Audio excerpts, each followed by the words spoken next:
Question number 6 है, what does Nehru say about, Nehru ji क्या कहते हैं अबाउट पीपुल, लोगों के बारे में, एंड दियर पैटर्न एनिमल, और उनके पैटर्न एनिमल के बारे में। इसका जवाब है नेहरू जी सेज दैट, नेहरू जी कहते हैं कि different countries have adopted different animals, अलग अलग देशों ने अलग अलग जानवरों को एडॉप्ट किया है, अलग अलग जानवरों को गोद लिया है या स्वीकारा है as a symbol of their ambition, अपने उद्देश्य के संकेत के रूप में, और कैरेक्टर या अपने चरित्र के संकेत के रूप में। मतलब अलग अलग देश के अलग अलग सिंबल हैं। अगर यूनाइटेड स्टेट्स की बात की जाए तो United States has eagle as a pattern bird. United State का जो है अपना एक पैटर्न बर्ड का सिंबल है और उसे किसको दिया गया है, ईगल को दिया गया है। एंड जर्मनी हैज़ टू, और जर्मनी के पास भी है यही, कौन, ईगल ही है। England has the bulldog, England का जो है वो क्या है सिंबल, बुलडॉग है। एंड लॉयन और शेर है as the symbol of its ambition, इसके उद्देश्य के संकेत के रूप में, और कैरेक्टर, और कैरेक्टर के रूप में, चरित्र के रूप में। यानी अगर इंग्लैंड के बारे में जानना है कि इंग्लैंड कैसा देश है तो उसके सिंबल को जान जाइए। तो उसका सिंबल क्या है, बुलडॉग है और लायन है। ये दोनों ही एग्रेसिव मूड्स में होते हैं। एग्रेसिव मूड्स का मतलब डॉग जो होता है वो हमेशा आक्रमण करने के मूड में, और लायन तो एकदम चीर फाड़ देने के मूड में होता है कि नहीं होता है। तो अगर किसी के राष्ट्रीय चरित्र को जानना है तो उसके पैटर्न एनिमल्स को जानना पड़ेगा, ऐसा जवाहरलाल नेहरू जी कहते हैं। और ये कहते हैं कि England has the bulldog and lion as the symbol of its ambition, इसके उद्देश्य और इसके चरित्र को निरूपित करने के लिए इसका जो पैटर्न एनिमल है वो है बुलडॉग और lion. Fighting cock is the symbol of France, France की अगर बात की जाए तो फ्रांस का जो सिंबल है वो है फाइटिंग कॉक, यानी मुर्गों की लड़ाई। मुर्गों की लड़ाई देखे होंगे किसी मूवी वगैरह में, बहुत खतरनाक लड़ाई लड़ते हैं। दो मुर्गे तब तक लड़ते हैं जब तक एक मुर्गा दूसरे मुर्गे को लहूलुहान करके उसे जान से न मार दे। समझ में आया। और जब मुर्गों की लड़ाई होती है तो उन मुर्गों की लड़ाई में मुर्गों के पंखों में ब्लेड्स लगा दिए जाते हैं, क्योंकि जब मुर्गे लड़ते हैं तो अपने पंखों से लड़ते हैं। तो पंखों में अगर ब्लेड रहता है तो दूसरा मुर्गा जो है वो ज़्यादा क्या होता है, घायल हो जाता है, कट जाता है। जितना पंख फड़फड़ाएगा उतना ही उसमें का ब्लेड क्या होगा, दूसरे मुर्गे के पंख पर लगेगा और वो लहूलुहान हो जाता है। मुर्गों की लड़ाई देखनी हो तो यूट्यूब पर सर्च कर सकते हो, फाइटिंग ऑफ कॉक्स, है ना। तो fighting cocks is the symbol of France, यानी फाइटिंग कॉक जो है वह संकेत है किसका, फ्रांस का। यानी फ्रांस एक ऐसे संकेत को रखता है जिसमें यह बताता है कि हम फाइटिंग कॉक की तरह ही क्या करेंगे, लड़ेंगे, जूझेंगे, और तब तक लड़ेंगे जब तक कि हम किसी एक को मार न दें। इसका उद्देश्य यही है बताने का, समझ में आया। तो fighting cock is the symbol of France, fighting cock जो है वह फ्रांस का संकेत है। And bear is of old Russia, और भालू जो है वह ओल्ड रसिया का सिंबल है, ओल्ड रसिया देश है उसका संकेत है। Most of them are aggressive, इनमें से बहुत सारे जो हैं वो एग्रेसिव हैं, बहुत सारे जो हैं वो आक्रमणकारी रूप में रहते हैं। एंड फाइटिंग एनिमल्स, और लड़ने वाले जानवर हैं। These animals moulded their national character, और ये जो जानवर हैं माउल्ड दियर नेशनल कैरेक्टर, अपने राष्ट्रीय चरित्र को माउल्ड करते हैं, अपने राष्ट्रीय चरित्र को प्रदर्शित करते हैं। दे एडॉप्टेड एग्रेसिव एटीट्यूड, ये हमेशा ही एग्रेसिव एटीट्यूड को एडॉप्टेड करते हैं, यानी कि दर्शाते हैं। रॉयर, दहाड़ना दर्शाते हैं। एंड प्रे ऑन अदर्स, और दूसरों पर प्रे ऑन अदर्स, दबाव डालना जानते हैं। The cow is a pattern animal of the Hindus, जो काउ है, जो गाय है, वह हिंदुओं की क्या है, पैटर्न एनिमल है। वह हिंदुओं के चरित्र को बताने वाली पैटर्न एनिमल है। It is non violent animal, यह अहिंसक पशु है, यह कभी भी हमला नहीं करती है ना, सिंग से मारती नहीं है, मारती है, लेकिन फिर भी इसको क्या कहा जाता है, नॉन वायलेंट एनिमल कहा जाता है। तो ये क्या हो गया, the cow is a pattern animal, cow जो है वह पैटर्न एनिमल है ऑफ द हिंदूज, हिंदूज की, यानी हिंदू लोगों की पैटर्न एनिमल काऊ है। It is non violent animal, यह अहिंसक पशु है, यह हिंसा नहीं करती है। अकॉर्डिंग टू नेहरू जी, नेहरू जी के अनुसार Hindus believe in non violence, Hindu जो है वो अहिंसा में विश्वास करते हैं, हिंसा में विश्वास नहीं करते हैं। अब इस तरीके से हमने क्वेश्चन नंबर 6 का आंसर दे दिया कि क्वेश्चन नंबर 6 में क्वेश्चन पूछा गया था कि नेहरू जी लोगों के बारे में क्या कहते हैं, और लोगों के बारे में क्या कहते हैं, और उनके पैटर्न एनिमल के बारे में क्या कहते हैं। तो नेहरू जी ने बताया कि जो लोग हैं वो क्या है, जो हिंदू लोग हैं वो क्या है, वो जो है वो नॉन वायलेंस में बिलीव करने वाले हैं, मतलब वो अहिंसा में बिलीव करने वाले हैं। अन्य लोगों के बारे में उन्होंने बताया ही नहीं है। किसके बारे में बताया है इस पूरे अध्याय में, तो केवल हिंदू के बारे में बताया कि हिंदू जो है वो नॉन वायलेंस में बिलीव करते हैं। साथ ही साथ जानवर के बारे में बताया कि कौन कौन से जानवर हैं और वो किस किस देश के सिंबल को प्रदर्शित करते हैं। अब इसके बाद है क्वेश्चन नंबर 7। क्वेश्चन नंबर 7 है we could not see most of this birds, हमने इनमें से अधिक पक्षियों को नहीं देखा है। ए शांति, शांत हो जाओ, तो शांत कर देंगे। कहाँ है तुम्हारा बुक, कहाँ है इंग्लिश का? क्वेश्चन पढ़ो, देखो क्या बता रहे हैं। We could not see most of this birds, हमने इनमें से बहुत सारे पक्षियों को नहीं देखा है। We could only hear them as a rule, हमने एक नियम के तहत केवल उनकी आवाज़ सुनी है। As there were no trees in our little yards, क्योंकि हमारे उस लिटिल यार्ड्स में, जेल के लिटिल यार्ड्स में कोई भी पेड़ नहीं था।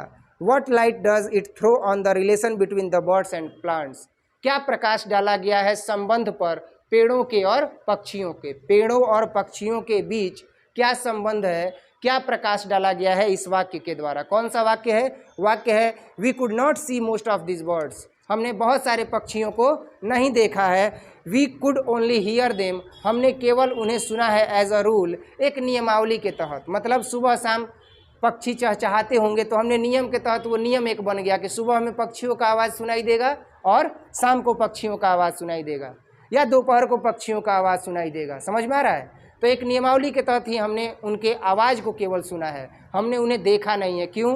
Because there is no tree in our little yard, क्योंकि हमारे लिटिल यार्ड में कोई भी ट्री नहीं था, कोई भी वृक्ष नहीं था। अब इसके बाद है what light does it throw, क्या प्रकाश यहाँ डाला गया है on the relation between the birds and plants, यानी पक्षियों के और वृक्षों के बीच के संबंध पर क्या प्रकाश डाला गया है, ये बताना है। प्रकाश डालने का मतलब ये नहीं कि एक आता है ना कि प्रकाश डालें, तो क्वेश्चन पूछा जाता है कि प्रकाश डालें तो टॉर्च बनाता है और प्रकाश डाल देता है। प्रकाश संश्लेषण की क्रिया पर प्रकाश डाले तो लिख देता है कैसे, ऐसे लिखता है प्रकाश संश्लेषण, और टॉर्च बना करके प्रकाश डाल देता है, नहीं आता ऐसा। तो वैसे प्रकाश नहीं डालना है। प्रकाश डालने का मतलब हुआ, लाइट थ्रो करने का मतलब हुआ कि उस मैटर के बारे में समझाइए, है ना। तो क्या है, अकॉर्डिंग टू दिस लेसन, इस पाठ के आधार पर, इस पाठ के अनुसार, there is a intimate relation, एक घनिष्ठ संबंध है। There is a intimate relation, एक घनिष्ठ संबंध है बिटवीन बर्ड्स एंड प्लांट्स, पक्षियों के बीच में और वृक्षों के बीच में, पक्षियों के बीच में और वृक्षों के बीच में, यानी पक्षी और वृक्ष, इन दोनों के बीच में एक इंटीमेट रिलेशन है, एक घनिष्ठ संबंध है। Most of the birds make their nests on a tree, अधिक से अधिक पक्षियाँ अपना घोंसला बनाती है पेड़ पर। अधिक से अधिक पक्षियाँ घोंसला अपना कहाँ बनाती हैं? पेड़ पर। कुछ पक्षियाँ होती हैं जो घर का जो छोड़ा जाता है रोशनदान, वहाँ पर भी बना देती हैं घोंसला। कबूतर होता है जो आपका रेक रहेगा तो रेक पर आकर के और अपना घोंसला बना देगा। लेकिन अधिक से अधिक जो पक्षियाँ होती हैं वह पेड़ों पर घोंसला बनाती हैं। मोस्ट ऑफ द बर्ड्स, अधिक से अधिक पक्षियाँ मेक दियर नेस्टेज, अपने घोंसलों को बनाती हैं ऑन अ ट्री, एक पेड़ पर, एंड लिव ऑन इट, और वह उन्हीं में रहती हैं। Some birds lay their eggs in thick bushes to keep them safe. Some birds, कुछ पक्षियाँ, सम बर्ड्स, कुछ पक्षियाँ ले दियर एग्स, अपने अंडों को देती हैं इन थिक बुशेज, यानी कि थिक बुशेज का मतलब कि झाड़ियों में। कुछ जो पक्षियाँ होती हैं ले दियर एग्स, अपने अंडों को देती हैं इन थिक बुशेज, पतली झाड़ियों में, टू कीप देम सेफ, उन्हें सुरक्षित रखने के लिए, फ्रॉम प्रीडेटर्स, प्रीडेटर्स से। प्रीडेटर्स मतलब जो रेंग करके चलने वाले जीव जंतु है ना, जो उनके अंडों को खा जाते हैं, तो उनसे बचाने के लिए वो क्या करती हैं, अपने अंडों को थिक बुशेज में ले आउट कर देती हैं। ले आउट करने का मतलब कि थिक बुशेज में, पतली पतली झाड़ियों में जो है वह अपने अंडों को दे देती हैं। टू कीप देम सेफ, उन्हें सुरक्षित रखने के लिए, फ्रॉम प्रीडेटर्स, प्रीडेटर्स से। जनरली, आमतौर पर, we already know about that, हम सामान्यतः पहले ही जानते हैं कि, जनरली आमतौर पर, we already know about that, हम यह जानते हैं कि, plants and trees provide them food, कि जो प्लांट्स होते हैं, जो पौधे होते हैं और जो वृक्ष होते हैं प्रोवाइड देम फूड, उन्हें क्या करते हैं, फूड प्रोवाइड करते हैं।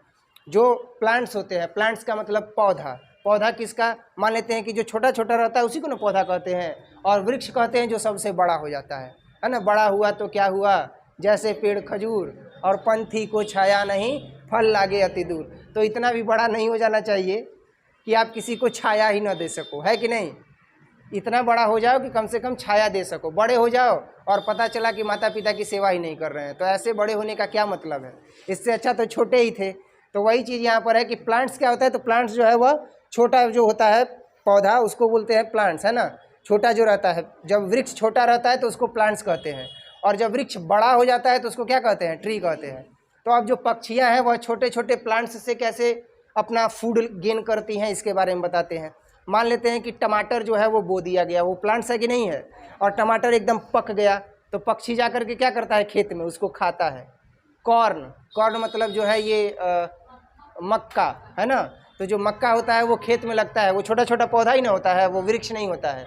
तो उस पर क्या है, तोता जा करके और उसको खाता है कि नहीं खाता है। तो जो प्लांट्स है और जो ट्रीज़ है, ट्रीज़ की तो बात ही छोड़ो, आम पक जाएगा जा करके और उस पर सूगा खाने लगेगा, आम, अमरूद पक जाएगा, सूगा जा करके खाने लगेगा, और अन्य जो भी है पक्षी वो जा करके और खाने लगते हैं। तो क्या है कि we generally we already know about that, हम आम तौर पर पहले ही यह जानते हैं कि plants and trees provide them food, जो पौधे होते हैं और जो वृक्ष होते हैं प्रोवाइड देम फूड, उन्हें फूड प्रोवाइड करते हैं, उन्हें भोजन उपलब्ध कराते हैं। शेल्टर, उन्हें आश्रय उपलब्ध कराते हैं। शेल्टर का मतलब क्या हो गया, आश्रय, उन्हें आश्रय उपलब्ध कराते हैं, अर्थात वो आश्रय देते हैं कि आप इसी पर क्या बना लो, घोंसला बना लो।